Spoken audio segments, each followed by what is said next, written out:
पिछले पार्ट में नीली ने नीलोंग को ये बात बता दिया था कि यू असल में उसकी मास्टर है और अगर लॉन्ग यू को परेशान नहीं करेगी तो नीली उसके साथ दोस्ती कर लेगा और फिर उससे कभी नहीं लड़ेगा। अब लॉन्ग को इस चीज से कोई प्रॉब्लम नहीं थी और वैसे भी वो तो ऑलरेडी नीली को लाइक करने लगी है। अब इसी वजह से बाद में उनमें दोस्ती हो जाती है। ट्रेनिंग के दौरान जब भी प्रैक्टिस करने की बारी आती थी तो लॉन्ग हमेशा नीली से ही हेल्प मांगती थी। इससे उन दोनों की दोस्ती तो पक्की होती ही है। साथ ही लॉन्ग की दोस्ती लू और पाई के साथ भी हो जाती है। अब हमें और भी कई चीजें पता चलती हैं, जैसे नीली के कनेक्शन अब और ज्यादा बढ़ने लगे हैं क्योंकि उसने रेगुलरली डेमन स्पिरिट बॉल्स को सेल करना चालू रखा है। साथ ही नीली खुद को ताकतवर बनाने के लिए भी अपनी कल्टीवेशन पर भी स्पेशल फोकस कर रहा है। वैसे आज वो दिन था जिस दिन उनके लिए एक हेवनली रैंकिंग सिस्टम की तरफ से स्पेशल रिवॉर्ड आने वाला है। तो अब इस पार्ट की शुरुआत में हम देखते हैं कि अभी वो बॉक्स उनके पास आ चुका था और नीली उस बॉक्स को अंदर लेकर आ रहा था। अभी लू बहुत ही ज्यादा एक्साइटेड था और कह रहा था कि आखिर उस बॉक्स के अंदर क्या होगा, उससे वेट ही नहीं हो रहा था। लेकिन अब अंदर आने के बाद वो दोनों उस बॉक्स को ओपन करते हैं, जिसके बाद उसके अंदर से एक गोल्डन आर्मर बाहर उड़ते हुए आता है। नीली बताता है कि ये तियान लो आर्मर है, ये 4th ग्रेड का मैजिक वेपन है। हालांकि ये डिफेंस के लिए है लेकिन इसे वेपन में ही काउंट किया जाता है। अभी नीली बताता है कि ये बहुत स्ट्रॉन्ग होता है और अगर बैटल के हिसाब से देखें तो इसके कई सारे फायदे हैं, जैसे कि इसका वेट बहुत कम है इसलिए ऐसा लगता ही नहीं कि किसी ने इसे पहन रखा है और साथ ही एक हाई लेवल मार्शल आर्टिस्ट भी अगर इस पर हमला करे तो इसे पहने हुए वॉरियर को चोट नहीं लगेगी। वैसे लू ये सब देखकर बहुत एक्साइटेड हो गया था उसे पहनने के लिए, लेकिन वो नीली का है क्योंकि ये बॉक्स ही नीली के लिए आया है। वैसे उस बॉक्स में और भी कई चीजें थी। उन्हें उसके अंदर 3 नॉर्मल स्पिरिट स्टोन्स मिलते हैं जिनसे वो कल्टीवेशन कर सकते हैं। ये बिल्कुल भी नॉर्मल नहीं थे लेकिन फिर भी इन्हें मीडियम पावर स्पिरिट स्टोन्स कहा जा सकता है। पर नीली के लिए ये इतने ज्यादा वैल्यूएबल नहीं है क्योंकि अब वो खुद बहुत सारे स्पिरिट स्टोन्स कमा रहा है। वैसे भी उस बॉक्स के अंदर एक बॉल भी रखी हुई थी। ये बॉल एक्सीलेंट लेवल की dragon blood demon spirit ball है। हालांकि इसके बारे में हम अभी थोड़ी देर बाद जानेंगे क्योंकि अभी तो नीली पहले उस आर्मर को पहनता है और कहता है कि ये चीज उन्हें फ्यूचर में काम आएगी। वैसे अभी लू इन चीजों को देखकर बहुत ही ज्यादा खुश था। वो कहता है कि इसमें तो हमें अच्छे खासे रेयर आइटम्स मिल गए, काश मुझे भी एक बॉक्स मिल पाता। अब इस पर नीली उसे बताता है कि ये उसे हार्ड वर्क की वजह से मिला है। अगर लू भी हार्ड वर्क करेगा तो उसे भी इस तरह के बॉक्स मिलेंगे। अब लू अभी कुछ ज्यादा ही मोटिवेटेड था। वो तुरंत ही वहाँ से हार्ड वर्क करने के लिए चला जाता है, जो देखकर नीली थोड़ा सा हंसता है। वैसे वो अभी कह रहा था कि भले ही मुझे ये रिवॉर्ड मिला हो लेकिन अभी मेरी कल्टीवेशन कुछ ज्यादा नहीं पड़ी है। लेकिन इसके बाद फिर वो एक्सीलेंट लेवल की dragon blood demon spirit ball को लेकर वहाँ से चला जाता है। वो अभी सोच रहा था कि अगर वो इस ड्रैगन ब्लड वाली स्पिरिट बॉल को और डेमन स्पिरिट बॉल को कंबाइन करे तो इससे वो बहुत ही रेयर स्पिरिट बॉल्स बना सकता है।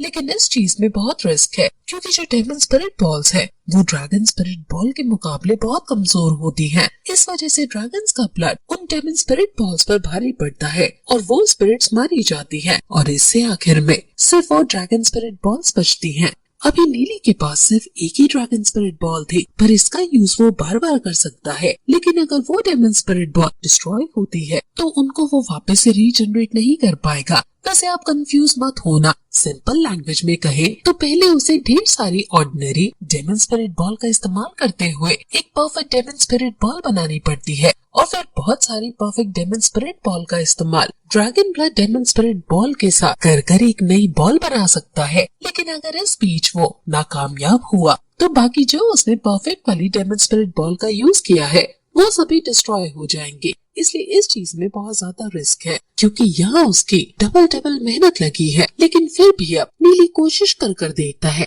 वो उन्हें डेमन पॉट में डालने के बाद अपनी एनर्जी से उन्हें कंट्रोल करने की कोशिश कर रहा था। वो नोटिस करता है कि डेमन पॉट पर बना हुआ सिंबल बदल चुका है। वैसे उसे इस चीज का मतलब नहीं पता था। अब हम वहाँ डेमन पॉट के अंदर उन ड्रैगन स्पिरिट्स को दूसरे स्पिरिट से लड़ते देखते हैं। अब आखिर में एक ड्रैगन बचता है जिसके बाद एक बॉल बनकर बाहर आती है। ये बॉल ग्रोथ पोटेंशियल के लिए बहुत अच्छी है। नीली सोच रहा था कि इसे वो डबल प्राइस पर सेल कर सकता है। वैसे वो अभी रुकता नहीं है। वो फिर से बहुत सारी डेमन स्पिरिट बॉल्स को डालता है और उस ड्रैगन ब्लड स्पिरिट बॉल का इस्तेमाल करते हुए उन्हें प्यूरिफाई करने लगता है। अब इस प्रोसेस में भी वो बहुत ही जल्दी कामयाब हो गया था, लेकिन इस बार जो बॉल बनकर आई थी वो पिछली बार से ज्यादा ताकतवर है। नीली ये देखकर हैरान था कि ऐसा कैसे हो सकता है। जो बॉल अभी उसके हाथ में थी ये है तो वही ग्रोथ पोटेंशियल वाली बॉल, लेकिन ये उसके हिसाब से कहीं ज्यादा स्ट्रॉन्ग है। नीली सोच रहा था कि इस तरह की बॉल्स अगर 10 गुना प्राइस पर भी मैं सेल करूं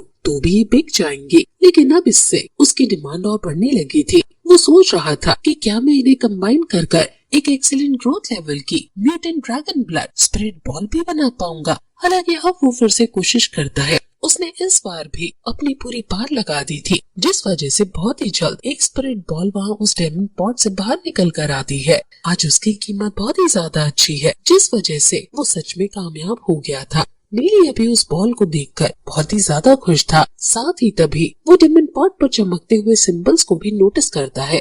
वो समझ गया था कि शायद ये डायमंड पॉट इवॉल्व करने की कोशिश कर रहा है। वैसे ये और अच्छा है क्योंकि फ्यूचर में इसे उससे और अच्छी डायमंड स्पिरिट बॉल्स मिल सकती हैं। अब वो सिर्फ इतना ही सोच सकता था कि इससे उसे और अच्छी डायमंड स्पिरिट बॉल्स मिल सकती हैं, क्योंकि किसी भी बुक में ये चीज नहीं लिखी हुई है कि डायमंड पॉट आखिर क्या क्या कर सकता है। इसलिए अभी नीली मन में सोच रहा था कि किसी को भी इसकी असली स्किल के बारे में पता नहीं है, लेकिन मैं खुद ही इस चीज का पता लगाऊंगा कि ये किस किस चीज में परफेक्ट है और इससे किस किस चीज को रिफाइन किया जा सकता है। वैसे वो अभी इतना मोटिवेटेड था कि अब वो रात भर यही चीज करता है। उसने करीबन 2500 बार कोशिश की थी, जिसके बाद अभी हम देखते हैं कि उसने बहुत सारी स्पिरिट बॉल्स क्रिएट कर ली हैं, जिसमें कुछ ग्रोथ पोटेंशियल वाली स्पिरिट बॉल्स 230 थी और 230 से भी ज्यादा एक्सीलेंट ग्रेट वाली स्पिरिट बॉल्स थी। साथ ही करीबन 21 उसे एक्सीलेंट लेवल की स्पिरिट बॉल्स मिली थी। वैसे ये ग्रेट और लेवल दोनों अलग अलग होते हैं। लेवल वाली ज्यादा स्ट्रॉन्ग है, इसलिए उनकी गिनती कम है। हालांकि अभी तो वो इस बात से डिसअपॉइंटेड हो रहा था कि 2500 बार कोशिश करने के बाद उसे सिर्फ 3 ही म्यूटेंट लेवल वाली स्पिरिट बॉल्स मिली हैं। वो सोच रहा था कि आखिर वो गलती कहाँ कर रहा है। वैसे असल में प्रॉब्लम यहाँ आती है कि ड्रैगन ब्लड वाली स्पिरिट बॉल्स के अंदर जो ड्रैगन स्पिरिट्स हैं वो बहुत पावरफुल हैं। वो दूसरी स्पिरिट्स पर बहुत भारी पड़ती हैं और इससे आखिर में वो स्पिरिट्स आपस में ही लड़कर खत्म हो जाती हैं, जिससे नीली का नुकसान होता है। नीली को बस अब कुछ ऐसा करना है जिससे कि कुछ ड्रैगन स्पिरिट सर्वाइव कर पाए, जिससे एक रेयर बॉल बने। वैसे बात थोड़ी कॉम्प्लिकेटेड है, पर इसे इस तरह से समझा जा सकता है कि ड्रैगन और स्पिरिट्स की 2 अलग अलग टीम है, वो लड़कर आपस में खत्म हो जाती है। इससे नीली का नुकसान होता है। अगर उन टीम्स के कुछ मेंबर्स बचकर ज्वाइन हो जाते हैं तो इससे उसे एक अच्छी वाली स्पिरिट बॉल मिलती है, लेकिन अगर वो उन सभी को ज्वाइन करवा दे तो उसे एक गॉड लेवल पोटेंशियल तक की स्पिरिट बॉल क्रिएट की जा सकती है। हालांकि नीली जिस लेवल पर ये सोच रहा था उसके साथ वो ये भी सोचता है कि अगर ये चीज बाहर पता चलती है और वो इन स्पिरिट बॉल्स को बाहर लेकर आता है तो ये बहुत बड़ी प्रॉब्लम क्रिएट कर सकती है, क्योंकि इस चीज की खबर सीधा युन शिनसेप के बड़े बड़े ऑफिसर्स को मिलेगी, जिससे वो अलर्ट हो जाएंगे। अब नीली जानता था कि रिस्क तो इस चीज में बहुत ज्यादा है, लेकिन वो रिस्क उठाने के लिए भी तैयार था। वो और कई सारी स्पिरिट बॉल्स निकालता है और जमीन पॉट के अंदर डाल देता है।